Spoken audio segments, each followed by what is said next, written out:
Hi friend, this is Sevan and you are watching channel Sevan Pharmacy. Now we will discuss about carbohydrate. Carbohydrate क्या है और इसके कितने groups हैं। ठीक है, कार्बोहाइड्रेट को जनरली आमतौर भाषा में हम लोग शुगर कहते हैं। ठीक है, तो शुगर की बीमारी के बारे में अलग वीडियो बनाएंगे। अभी हम जानेंगे कि कार्बोहाइड्रेट क्या है, इसके कितने क्लासिफिकेशन होते हैं। ठीक है, कुछ क्लासिफिकेशन आपका छूट जाएगा क्योंकि बोर्ड उतना नहीं हो पा रहा है, इसीलिए होमोपॉलीसैकेराइड और हेटेरोपॉलीसैकेराइड की एक अलग वीडियो आएगी। हम सबसे पहले जानेंगे कार्बोहाइड्रेट है क्या, इसका डेफिनेशन। ठीक है, तो डेफिनेशन इसका जानेंगे कि कार्बोहाइड्रेट इज पॉलीहाइड्रोक्सी एल्डिहाइड या तो कीटोन।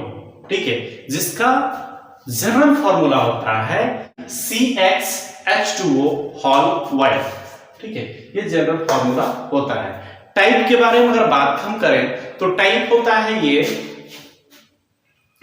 चार प्रकार के मेनली जो होते हैं: मोनोसैकेराइड, डाइसैकेराइड, ओलिगोसैकेराइड और पॉलीसैकेराइड। हम मोनोसैकेराइड की बात करें तो ये एक मोनोसैकेराइड जिसमें 1 मॉलिक्यूल्स ऑफ शुगर प्रेजेंट रहता है। ठीक है, 1 molecules of sugar are present in monosaccharide is known as monosaccharide। ठीक है, एक मॉलिक्यूल्स मोनोसैकेराइड का एक molecules 1 molecules of sugar is also known as monosaccharide, जिसका एग्जांपल होता है ट्रायोज, पेंटोज और हेक्सोज। या तो ट्रायोज का नाम एग्जांपल लिया जाए, या तो पेंटोज का एग्जांपल लिया जाए, या तो हेक्सोज का नाम लिया जाए। ये ट्रायोज, पेंटोज, हेक्सोज मोनोसैकेराइड का एग्जांपल्स है। ये इसका एक और अगर एडवांस में हम अगर इसका डेफिनेशन जाने तो monosaccharide can not be further hydrolyse. ठीक है, इसको हाइड्रोलाइज नहीं किया जा सकता है। ठीक है, लेकिन वहीं अगर हम बात करें हाइड्रोलाइसिस का तो कहता है डाइसैकेराइड की अगर हम डेफिनेशन जाने तो disaccharide are the compound which has 2 molecules of sugar present in hydrolysis. कहते हैं ऑन हाइड्रोलाइसिस, जब हम हाइड्रोलाइसिस को करते हैं तो 2 सैकेराइड्स में ये टूट जाता है। ठीक है, हाइड्रोलाइसिस होता है तो ये 2 molecules of sugar प्रोडक्ट हमें मिलता है, उसको कहते हैं डाइसैकेराइड। ठीक है, और इसके एग्जांपल जो होते हैं वो सुक्रोज, मल्टोज और लैक्टोज है। ठीक है, तो ये हमने जाना डाइसैकेराइड के बारे में।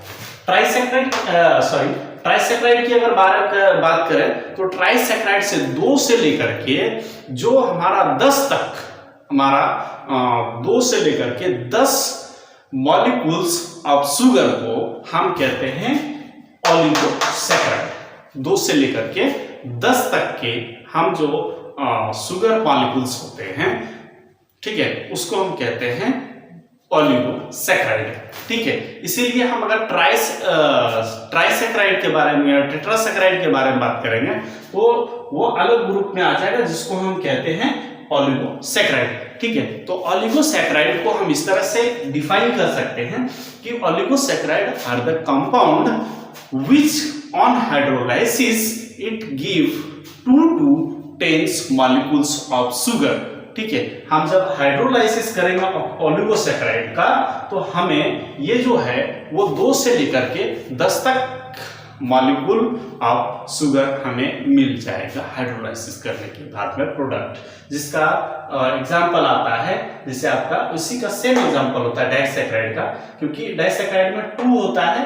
ठीक है, लेकिन 2 से लेकर के हम मानते हैं 10 तक ना, इसीलिए 2 से लेकर के 10 तक को हम इसी होते हैं, इसीलिए सेम इसका एग्जांपल होता है जैसे सुक्रोज, मल्टोज, लैक्टोज इत्यादि वगैरह। ठीक है, तो अब हम जाएंगे आगे पॉलीसैकेराइड में। ठीक है, तो पॉलीसैकेराइड जो होता है वो होता है it is the molecules which are more than 10 molecules. 10 molecule से जो ज्यादा होते हैं, यानी 11, 12, 13 मॉलिक्यूल्स जो होते हैं, जिसमें पाया जाता है हमारा मोनोसैकेराइड का 10, 11 मोनोसैकेराइड, 12 मोनोसैकेराइड। ठीक है, तो ये सब मोनोसैकेराइड्स अगर 10 से ज्यादा हो जाता है, मोर than 10 monosaccharides are found in group of sugar is known as polysaccharides. Polysaccharide का जो एग्जाम्पल होता है वो डेक्स्ट्रीन होता है, सेलुलोज होता है, स्टार्च होता है, ग्लाइकोजन होता है, सेलुलोज होता है और डेक्स्ट्रीन होता है। ठीक है, तो ये हमारा डिस्कशन था हमारे कार्बोहाइड्रेट के बारे में। ये वीडियो आपको कैसा लगा? ठीक है, आप कमेंट बॉक्स में जरूर अपना राय दें। ठीक है, और मैं अगला वीडियो बनाऊं कि नहीं बनाऊं वो आपके हाथ में बनता है, इसलिए thank you, have a nice day.